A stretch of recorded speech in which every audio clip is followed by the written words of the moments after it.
ကျွန်တော် computer တစ်လုံးမှာ Photoshop software သွင်းပြီးပြီဆိုတာနဲ့ဒီ software ကိုမသုံးခင်ပေါ့နော်ဒီ software ထဲမှာကျွန်တော်အရင်ဆုံး setting 3ခုအရင်ချိန်ပါတယ်ပြီးတော့မှကျွန်တော် software စသုံးပါတယ်ဒါဆိုရင်ကျွန်တော်ချိန်တဲ့ setting 3ခုကဘာလဲဆိုတာအခု video မှာပြောပြချင်ပါတယ်အားလုံးပဲမင်္ဂလာပါတော်ရွယ်ကအောင်ဖြိုးစော်ပဲဖြစ်ပါတယ်ကျွန်တော် Photoshop software သွင်းပြီးပြီဆိုတာနဲ့ကျွန်တော်ချိန်တဲ့ setting 3ခုကဘာလဲဆိုတော့ကျွန်တော်အရင်ဆုံး keyboard ကနေ control နဲ့ k ကိုနှိပ်လိုက်ပါ preference ဆိုတဲ့ဒီ pause လေးတစ်ခုကြာလာပါလိမ့်မယ်ဆိုတော့အဲ့ဒီမှာကျွန်တော်ဘာချိန်လဲဆိုတော့အရင်ဆုံးဒီ general ဆိုတဲ့အထဲမှာပေါ့နော်ကျွန်တော်ကဒါ CC 2018 version ကိုလက်ရှိသုံးထားတယ်ပေါ့နော်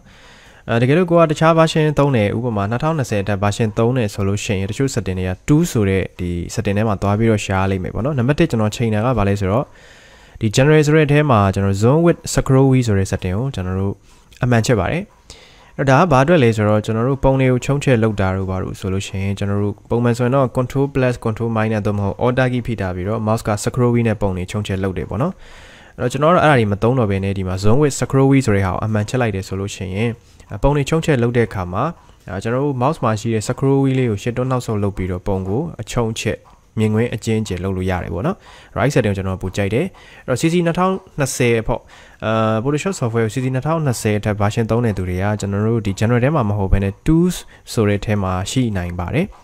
tools ထဲဝင်ပြီးတော့ကျွန်တော်တို့ဒီအပေါ် banner လောက်မှာ zoom with scroll wheel ဆိုတဲ့ဟာလေးအမှန်ချစ်ဖို့လိုပါတယ်နောက်တစ်ခုကကျတော့ဒါတွေတောက်ချက်ရိုက်လို့ရဖို့အတွက်ကျွန်တော်တို့ကဒီ type ထဲကိုသွားပြီးတော့ဒီမှာ use smart code ဆိုတဲ့ဟာလေးကိုကျွန်တော်အမှန်ချစ်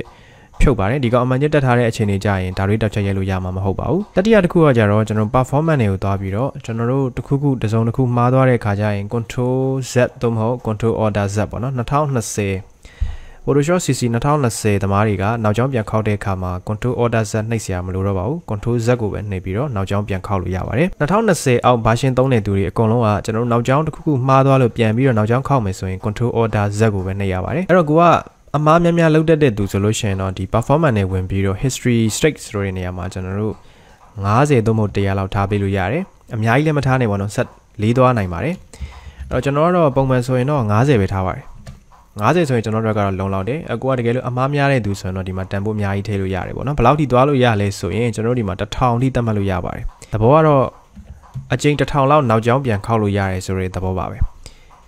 ဟုတ်ပြီနော်အဲ့တော့ကျွန်တော်ဒါဆိုရင်ဒီ setting 3ခုကိုကျွန်တော် Photoshop 3 ကန်နေတိုင်း software အသစ်သွင်းပြီးပြီဆိုတော့ကျွန်တော်ဒီ setting 3ခုအရင်ချိန်ပါတယ်ပြီးတော့မှကျွန်တော်စသုံးပါတယ်